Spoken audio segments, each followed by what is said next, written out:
Hello and welcome back to all round teaching. इस class में हम ने एक सीरीज़ शुरू की है इनफैक्ट जिसमें हम 500 प्लस ऑब्जेक्टिव्स को डिस्कस करेंगे।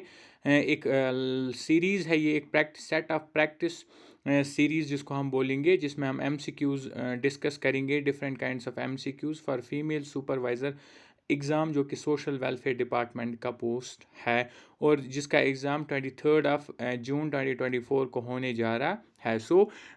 इस सीरीज़ में हम जितने भी 500 प्लस MCQs को डिस्कस करेंगे और वो बहुत ही ज़्यादा इम्पॉर्टेंट है। अगर आप इस एग्ज़ाम पॉइंट ऑफ व्यू से देखें तो आप हर एक पार्ट एग्ज़ाम से पहले ज़रूर देखना, क्योंकि इन 500 में से आपको जितने भी सोशोलॉजी स्पेशलाइजेशन क्वेश्चंस है जो कि 60 है, वो 60 क्वेश्चंस आपको एज इट इज़ दिखेंगे एग्ज़ाम में। इसकी मैं आपको एश्योरिटी देता हूं कि वो 60 क्वेश्चंस आपको एज इट इज़ एग्ज़ाम में दिखेंगे। इन 500 प्लस क्वेश्चंस में से वो 60 क्वेश्चंस पेपर में दिखेंगे ही दिखेंगे।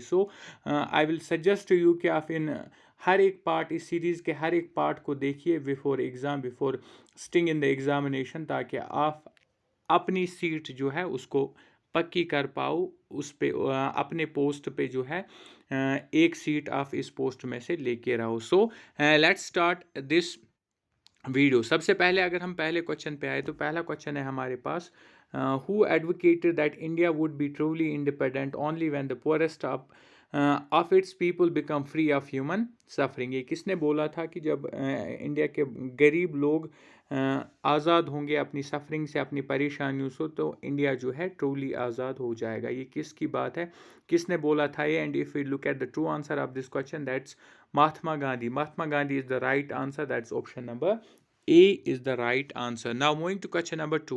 Question number 2 है हमारे पास, which of the following states in India has focused more on human resource development? इनमें से कौन सी स्टेट इंडिया की है जो ह्यूमन डेवलपमेंट पे ज़्यादा फोकस करता है? And the right answer is Kerala. Option number C is the right answer. Kerala ज़्यादा फोकस्ड रहता है ह्यूमन रिसोर्स डेवलपमेंट पे। Now moving to question number 3। अगर हम क्वेश्चन नंबर 3 पे चले तो क्वेश्चन नंबर 3 है हमारे पास, which of the following program was launched in the year 2000 में कौन सा प्रोग्राम लॉन्च किया गया था? And if you look at the right answer of this question, तो राइट आंसर है हमारे पास Pradhan Mantri Gramodaya Yojana. Option number D is the right answer. Pradhan Mantri Gramodaya योजना इज़ द राइट आंसर। इसके बाद है question number 4, who conducts the periodical simple survey for estimating the poverty line of India? Poverty line of India के लिए जो पीरियडिकल सर्वे sample सर्वे होती है वो कौन करता है, यानी कि इसकी जो जिम्मेदारी है वो किसकी है? तो अगर हम इसके राइट आंसर की बात करें तो राइट आंसर है national sample survey organisation. National Sample Survey Organization, that's option number B is the right answer. This is the right answer of this question. Question number 5 पे सीधे सीधे चले तो which scheme was started in 1993 to create self-employment opportunities for educated unemployed youth in rural areas and small towns? rural area और small towns में पढ़े लिखे unemployed youth के लिए सेल्फ एम्प्लॉयमेंट की अपॉर्चुनिटीज़ के लिए एक स्कीम लॉन्च की गई थी 1993 में। तो वो किसने क्रिएट की थी, यानी किस मिनिस्ट्री या किस की तरफ से वो लॉन्च की गई थी? तो अगर हम राइट आंसर देखें तो राइट आंसर है इसका, दैट्स प्राइम मिनिस्टर रोजगार योजना। Option number A is the right answer. Prime minister रोजगार योजना is the right answer. Prime minister रोजगार योजना ने इस स्कीम को लॉन्च किया था। इसके बाद हम नेक्स्ट देखें तो क्वेश्चन नंबर 6 है हमारे पास, who is considered as poor? यानी कि पुअर हम किसको बोलते हैं? पुअर किसको हम बोलेंगे? अगर हम सोशोलॉजी स्पेशलाइजेशन देखें फीमेल सुपरवाइज़र में, तो इस तरह के क्वेश्चंस हमें देखने को मिलेंगे। एक्सपेक्टेड है कि इस तरह के क्वेश्चंस हमें देखने को मिलेंगे। पुअर किसको हम कंसिडर करेंगे? ये हमारे पास क्वेश्चन नंबर 7 एंड इसका राइट आंसर है लैंडलेस लेबरर। लैंडलेस लेबरर जो होता है उसको हम पुअर कंसिडर करेंगे। Option number B is the right answer. इसके बाद है क्वेश्चन नंबर 8 हमारे पास, which among the following is the method to estimate the poverty line in India? India में पॉवर्टी लाइन को एस्टिमेट करने के लिए किस मेथड का इस्तेमाल होता है? And the right answer is income method, that's option number D. Income method is the right answer. Income method का इस्तेमाल किया जाता है इस चीज़ के लिए। इसके बाद नेक्स्ट देखिए क्वेश्चन नंबर 9 है हमारे पास, women and children under the age of 5 are food insecure population due to, यानी कि जितने भी औरतें या बच्चे हैं जो कि 5 अंडर द एज ऑफ 5 है, यानी 5 साल से कम, उनको फूड इनसिक्योर पॉपुलेशन में काउंट किया जाता है। तो इसकी क्या रीज़न है? अगर हम question number this is over question number 9। अगर हम क्वेश्चन नंबर 9 का सही आंसर देखें तो वो है माल न्यूट्रिशन।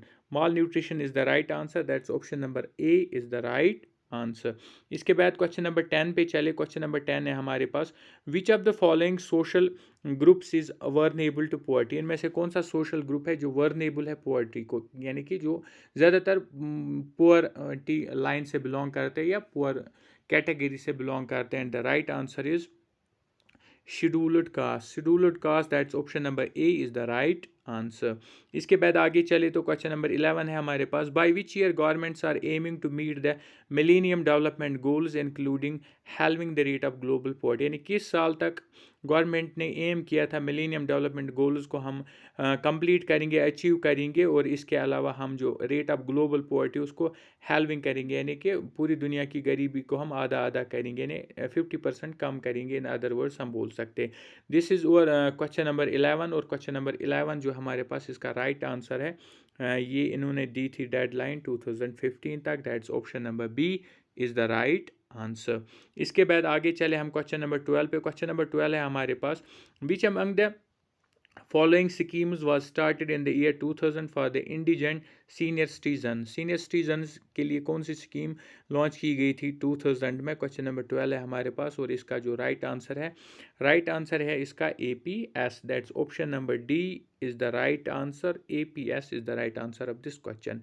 नाउ इसके बाद हम क्वेश्चन नंबर 13 पे चलते हैं। What's the average calories required in rural areas for measuring poverty. इस तरह के क्वेश्चन भी मोस्ट एक्सपेक्टेड है एग्जाम में, दिखेंगे कि जो पॉवर्टी मेजर करने के लिए एवरेज कैलोरीज क्या है गांव की अगर हम बात करें, रूरल एरियाज़ की अगर हम बात करें।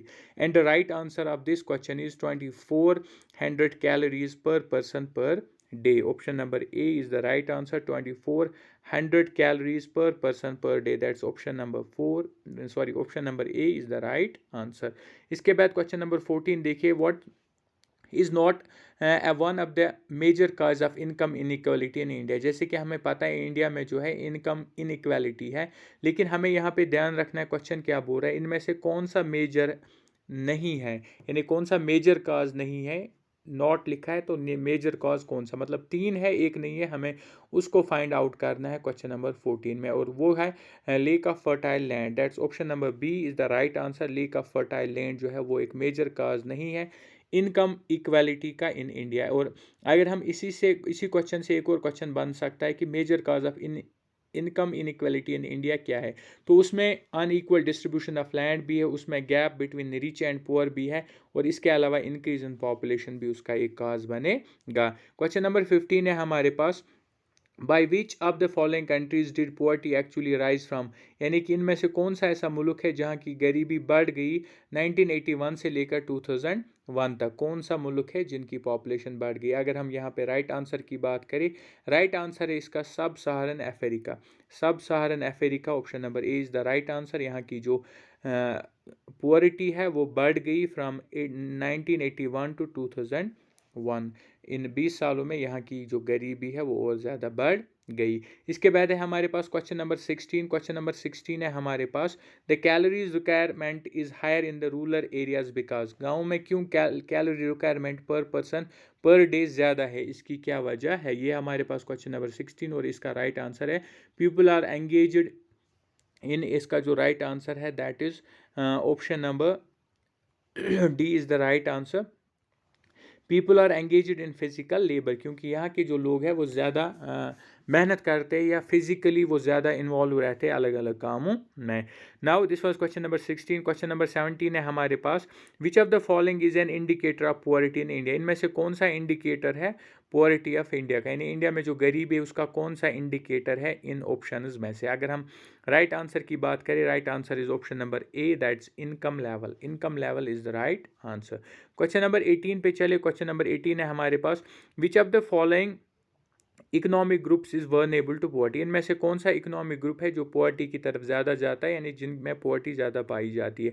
Option number A is scheduled caste, scheduled tribes, rural agriculture household, and option number D is all of the above. Question number 18 का जो राइट आंसर है that is D, all of the above. These all of this groups are vulnerable to poverty in India. इसके बाद है हमारे पास question number 19। Question number 19 जो हमारे पास है, it's which of the following is true regarding percentage of seasonal and chronic hunger in India. जो सीजनल और क्रॉनिक हंगर इंडिया में है, यानी लोग भूखे होते हैं, उनको खाने के लिए कुछ नहीं होता। इन चार ऑप्शंस में इसकी जो वजह है वजह क्या है, इस चीज़ की क्या वजह है? परसेंटेज जो है true regarding percentage of seasonal, यानी सीजनल और क्रॉनिक हंगर जो इंडिया में है, इसकी जो परसेंटेज है वो क्या है, मतलब इंक्रीज है, डिक्रीज है, वो सेम है, या मार्जिनली वो चेंज होती है। ये है क्वेश्चन नंबर 19। और अगर इसका राइट आंसर देखें that's it has decreased. Option number B is the right answer, it has decreased. India की जो हंगर परसेंटेज है वो डिक्रीज हो गई है, यानी कि वो नीचे आई है अगर हम सीजनल और क्रॉनिक हंगर की बात करें इन इंडिया। इसके बाद है क्वेश्चन नंबर 20 हमारे पास। क्वेश्चन नंबर 20 है which one of this is not a cause of poverty in India. इनमें से, इन चार ऑप्शन में से कौन सा ऐसा ऑप्शन है जो कि इंडिया की पॉवर्टी का काज नहीं है? यानी कि तीन काज है, एक जो काज है वो कौन सा है जो नहीं है? And the right answer is migration of people from rural to urban areas. Option number B is the right answer, migration of people from rural to urban areas जो है इसकी वजह, ये काज नहीं है पॉवर्टी ऑफ इंडिया का। गांव से शहर जाना कोई काज नहीं है गरीबी का। इसके अलावा अगर हम देखें, low level of economic development cause of poverty है in India, income inequalities cause of poverty है in India, unequal distribution of land जो है वो भी एक काज है पॉवर्टी का इंडिया में। नाउ क्वेश्चन नंबर 21 पे चले तो क्वेश्चन नंबर 21 है हमारे पास, which of the following is not valid reason for the poverty evaluation programme in India. इनमें से कौन सा वैलिड रीज़न नहीं है पॉवर्टी एवेल्यूएशन प्रोग्राम के लिए इन इंडिया? इंडिया की बात करें तो इसका जो राइट आंसर है दैट इज़, राइट आंसर है इसका lack of right targeting. Option number B is the right answer. Lack of right targeting जो है वो एक वैलिड रीज़न नहीं बनता है पॉवर्टी एवेल्यूएशन प्रोग्राम के लिए। अगर इंडिया की बात करें तो बनते कौन कौन से? लेक ऑफ प्रॉपर इम्प्लीमेंटेशन इसका एक काज है, corruption level at the highest level इसका एक काज है, ओवरलैपिंग ऑफ स्कीम्स भी एक काज है। नाउ क्वेश्चन नंबर 22 पे चलते। क्वेश्चन नंबर 22 है हमारे पास, what's the accepted calories requirement in urban area. शहरों में एक पर पर्सन पर डे कैलोरीज कितनी होनी चाहिए? हम इस तरह से भी बोल सकते हैं, what's the average calorie in requirement in India in urban areas पर person per day.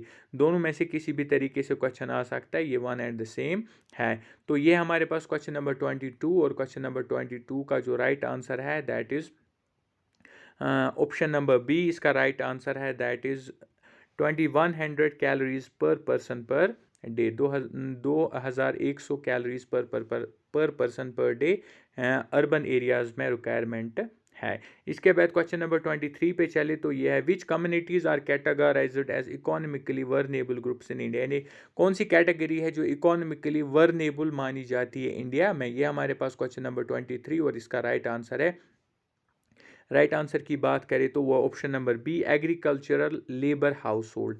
Agricultural labour household जो है ये वो एक इकोनॉमिक ग्रुप है जिसको वर्नेबल ग्रुप्स में डाला जाता है इन इंडिया। क्वेश्चन नंबर 24 पे आए तो क्वेश्चन नंबर 24 है हमारे पास, in which year was NREGA enacted. जो मनरेगा जिसको हम आज बोलते हैं, जिसका पहला नाम था नरेगा, उसको किस ईयर में जो है एनेक्ट किया गया था, यानी किस ईयर में इसको लाया गया था? And the right answer is option number ए, 2005। 2005 में इसको एनेक्ट किया गया था। इसके बाद है क्वेश्चन नंबर 25। क्वेश्चन नंबर 25 है हमारे पास, which of the following is not a major reason for the lack of effectiveness of targeted anti poverty programmes. इनमें से कौन सा मेजर रीजन नहीं है for the lack of effectiveness of targeted anti poverty programme जो चलाए जाते हैं गरीबी को हटाने के लिए? इनमें से कौन सा मेजर है जो उसकी एक इफ़ेक्टिवनेस के सामने एक रीज़न नहीं बनता है या लैक नहीं करता उसकी वजह से इफ़ेक्टिवनेस किसी भी एंटी पॉवर्टी प्रोग्राम का? तो यह है क्वेश्चन नंबर 25 और इसका राइट आंसर जो है हमारे पास, अगर हम पहला देखें, lack of proper implementation, lack of right targeting, option number C is overlapping of schemes, and option number D is all of the above, and the right answer is all of the above. इस question का जो सही जवाब है वो है option number D, all of the above. इसके बाद है क्वेश्चन नंबर 26 हमारे पास। क्वेश्चन नंबर 26 है calories requirement in urban areas is more than rural areas because. ये क्वेश्चन हमने ऑलरेडी एक बार डिस्कस शायद किया, कि फिर से आपका जो है रिवाइज हो जाएगा।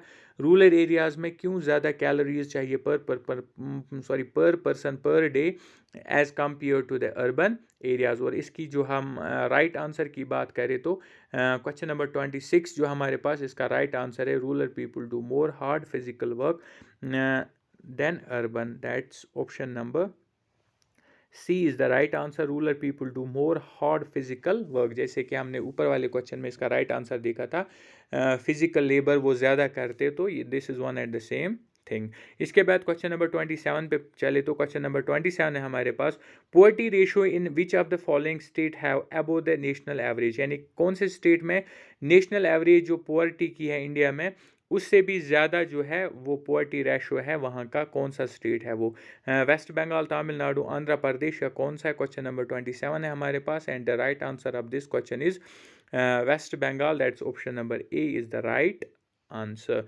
इसके बाद क्वेश्चन नंबर 28 पे चले तो the concept of entitlements was introduced by the. ये जो एंटाइटलमेंट कॉन्सेप्ट है इसको इंट्रोड्यूस किसने किया था। 28 क्वेश्चन हमारे पास है, and the right answer of this question is क्या प्रणब मुखर्जी है, अमृता सेन है, मनमोहन सिंह है या Sonia Gandhi. And the right answer is Amrita Sen. Amrita Sen is the right answer of this question. इसके बाद है क्वेश्चन नंबर 30। क्वेश्चन नंबर 30 हमारे पास, which of the following state of India has the highest poverty ratio.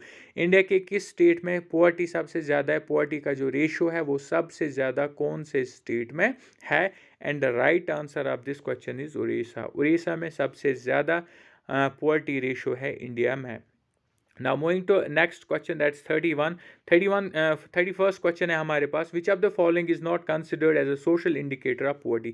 इनमें से कौन सा ऑप्शन ऐसा है जिसको नहीं माना जाता है एक सोशल इंडिकेटर पोवर्टी का। अगर हम राइट आंसर की बात करें, राइट आंसर है इसका ऑप्शन नंबर ए ही है इसका right answer, less number of means of transport.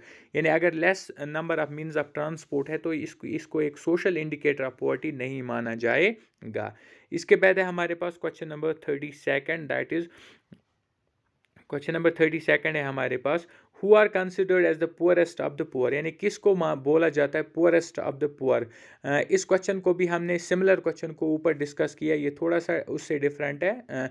तो हम देखेंगे कि इसका राइट आंसर कौन सा है और रिवाइज भी हो जाएगा। पुअरेस्ट ऑफ द पुअर किसको बोलते हैं, शेड्यूल्ड कास्ट को बोलते हैं, scheduled tribe, disaster struck people या women, female, infants and old age. और अगर हम देखें इंडिया में कंसिडर्ड किया जाता है poorest of the poor, women females हो, इन्फेंट्स हो या ओल्ड एज पीपल हो, ओल्ड पीपल हो, उनको इंडिया में कंसिडर किया जाता है पुअरेस्ट ऑफ द पुअर, क्योंकि वो ज़्यादा स्किलफुल नहीं होते हैं या उनकी एज वैसी नहीं होती है कि वो काम कर सके। That's why. क्वेश्चन नंबर 33 है हमारे पास, which of the following programmes aims at the promotion of savings among rural women. इनमें से कौन सा प्रोग्राम ऐसा है जिसके ज़रिए गांव की औरतों को सेव करने के लिए, यानी पैसे बचाने के लिए एम किया जाता है, यानी उनको मनाया जाता है उस चीज़ के लिए, उनको उस चीज़ की लालच दी जाती है ताकि वो ज़्यादा से ज़्यादा सेव कर सके आने वाले टाइम के लिए। And the right answer of this question is महिला समृद्धि योजना। महिला समृद्धि योजना इज़ द राइट आंसर। इस स्कीम के तहत लोगों को वुमेन्स को जो है एम किया जाता है, उनको बोला जाता है कि आप सेविंग्स को प्रमोट करो, सेविंग्स ज़्यादा करो, पैसों को बचाओ। और इसके बाद है क्वेश्चन नंबर 34 है हमारे पास, Amrit Mahotsav part of the budget speech of FM refers to. यानी कि जो अमृत महोत्सव है जिसको फाइनेंस मिनिस्टर ने अपनी बजट स्पीच में बोला था, तो ये क्या है, ये इसका मतलब क्या होता है, ये हमारे पास क्वेश्चन नंबर 34। और इसका जो सही जवाब है दैट इज़, सही जवाब की बात करें तो सही जवाब है इसका, celebration on the eve of 75th year of independence in 2022। जब 2022 में हमने अपनी आज़ादी का 75वां साल सेलिब्रेट किया, तो उसी पे नाम पड़ा अमृत महोत्सव। और इस वर्ड को जो है, इस टर्म को फाइनेंस मिनिस्टर ने अपनी बजट स्पीच में भी बोला था। Now moving to question number 35। Question number 30 हमारे पास 35, allocation for which of the following schemes are part of plan revenue expenditure, यानी इनमें से किस स्कीम में एलोकेशन देना यानी पैसे डालना गवर्नमेंट के प्लान एक्सपेंडिचर का हिस्सा होता है। प्लान एक्सपेंडिचर मीन्स जो गवर्नमेंट प्लानड एक्सपेंडिचर करता है जिससे इनकम जनरेट होती है, लोगों को रोजगार मिलता है, उसको हम प्लानड रेवेन्यू एक्सपेंडिचर बोलते हैं। तो इन स्कीमों में कौन सी वो स्कीम है, ये हमारे पास क्वेश्चन नंबर 35। अगर हम ऑप्शंस देखिए तो पहला है MNREGA, next one is NFSA, NFSA का मतलब होता है नेशनल फूड सिक्योरिटी एक्ट, तीसरा है सर्व शिक्षा अभियान, and the fourth one is NRHM, national rural health mission. और अगर हम राइट आंसर की बात करें, हमें बोलना है 1 एंड 3 करेक्ट है, 1 2 4 करेक्ट है, 1 3 4 करेक्ट है, या ऑल ऑफ दीज करेक्ट है। ये हमारे पास question number 35 and the right answer is 1 3 and 4, that's option number C is the right answer। 1 3 and 4 is the right answer. इसके बाद चले तो क्वेश्चन नंबर 36 है हमारे पास, consider the following components of the पूरा मॉडल ऑफ इकोनॉमिक डेवलपमेंट। जो PURA model of economic development है उसके कुछ कंपोनेंट्स यहाँ पे हमें देखना है इनको, फिर अकॉर्डिंगली हमें ऑप्शंस को चूज़ करना है। पहला है यहाँ पे facilitate road connectivity in village, enhancement of electricity in rural areas, third one is establishment of cyber cafe in villages, construction of hospital in rural areas। अब हमें आंसर कैसे चूज करना, which of the components given above are the major connectivity formulated by the पूरा model, यानी कि इनमें से कौन कौन सा कंपोनेंट सच में पूरा मॉडल का है और कौन सा नहीं है। राइट आंसर की बात करें तो राइट आंसर है इसका 1 2 3 and 4, that's option number D is the right answer. ये जो सारे हैं ये कंपोनेंट्स है इस प्रोग्राम के। क्वेश्चन नंबर 37 है हमारे पास, with reference to India consider the following. India को लेके हमें इन चीज़ों को देखना है पहले, lead bank scheme, no frill accounts, दो चीज़ें आ गई यहाँ पे, differential rate of interest schemes, and the teaser loans, which of the above can be considered steps taken to achieve financial inclusion in India। यानी इन चारों में से कौन सा वो ऑप्शन है जिसको हम मान सकते हैं कि एक स्टेप है ताकि हम फाइनेंशियल इंक्लूजन को अचीव कर सके इंडिया में, कौन सा ऑप्शन है ऐसा। और हमें 37 का जो राइट आंसर है दैट इज ऑल, ये जो सारे हैं ये स्टेप्स है, ऑल ऑफ दीज इसका राइट आंसर रहेगा, दैट्स ऑप्शन नंबर D, यानी कि चारों जो है वो सारे स्टेप्स है which have been taken to achieve financial inclusion in India. Now question number 38 देखिए तो क्वेश्चन नंबर 38 है हमारे पास, the price at which the government purchases food grains for maintaining the public distribution system and for building up buffer stocks are known as, यानी कि जो government है वो food grains को लेता है एक पर्टिकुलर प्राइस पे ताकि जो पब्लिक डिस्ट्रीब्यूशन सिस्टम है वो मेंटेन रहे और जो बफर स्टॉक्स है उनको बिल्ड अप किया जाए। तो हमें क्या बोलना है, हमें बोलना है उस चीज़ को क्या बोलते हैं। क्वेश्चन नंबर 38 में हमें बोलना है उस चीज़ को क्या बोलते हैं। मिनिमम सपोर्ट प्राइस बोलते हैं उसको, MSP जिसको बोला जाता है, प्रोक्योरमेंट प्राइसेस, इशू प्राइसेस या सीलिंग प्राइसेस उनको बोला जाता है, और उनको जो बोला जाता है वो है प्रोक्योरमेंट प्राइसेस, इनको बोला जाता है प्रोक्योरमेंट प्राइसेस जो है वो है राइट आंसर क्वेश्चन नंबर 38 का। Now moving ahead question number 39 पे चले तो क्वेश्चन नंबर 39 है हमारे पास, Rajiv Gandhi equity saving scheme is designed for. जो Rajiv Gandhi equity saving scheme बनाई गई थी ये किस चीज़ के लिए बनाई गई थी, क्या हाई नेट वर्थ इंडिविजुअल्स के लिए, इंडिविजुअल रिटेल इन्वेस्टर्स के लिए, कॉरपोरेट्स के लिए बनाई गई थी, and the right answer of this question is individual retail investors. Individual retail investors के लिए Rajiv Gandhi equity saving scheme को डिज़ाइन किया गया था। Now moving to question number 40। Question number 40 है हमारे पास, सॉरी 1 सेकेंड, क्वेश्चन नंबर 40 जो है हमारे पास वो है the national food security mission NFSM जिसको बोलते हैं, aims to enhance the production. अब जो नेशनल फूड सिक्योरिटी मिशन है इसका मकसद किस चीज़ की प्रोडक्शन को बढ़ाना है, राइस को बढ़ाना है, सॉरी यहाँ पे थोड़ा सा एरर है, इसको आप नहीं लेना, राइस सीधे यहाँ पे 40 जो हमारे पास, क्या राइस है, क्या वीट है, फ्रूट्स है, या वेजिटेबल्स है, या पल्सेस है, या कॉर्स सीरियल्स है। 6 इसमें ऑप्शन है, हमें देखना राइट कौन कौन सा राइट है। 1 2 3 4 राइट है, 1 2 5 राइट है, 1 2 3 5 राइट है, 1 2 3 5 and 6 राइट है, and the right answer of this question is option number D 1 2 5 and 6 only, यानी 1 2 and 5 जो है ये ऑप्शंस, यानी कि ये वो चीज़ें हैं या ये वो फूड ग्रेन्स है जिनको क्या है, जिनको नेशनल फूड सिक्योरिटी मिशन के तहत जिनकी प्रोडक्शन को एनहांस किया जाता है, इनकी प्रोडक्शन को बढ़ाया जाता है। So this was question number 40। ये था हमारे पास क्वेश्चन नंबर 40, और इस वाली वीडियो में हम 40 क्वेश्चंस, पार्ट 1 में हम ओनली 40 क्वेश्चंस को डिस्कस करेंगे, क्योंकि वीडियो को हम ज़्यादा लंबा भी नहीं खींच सकते।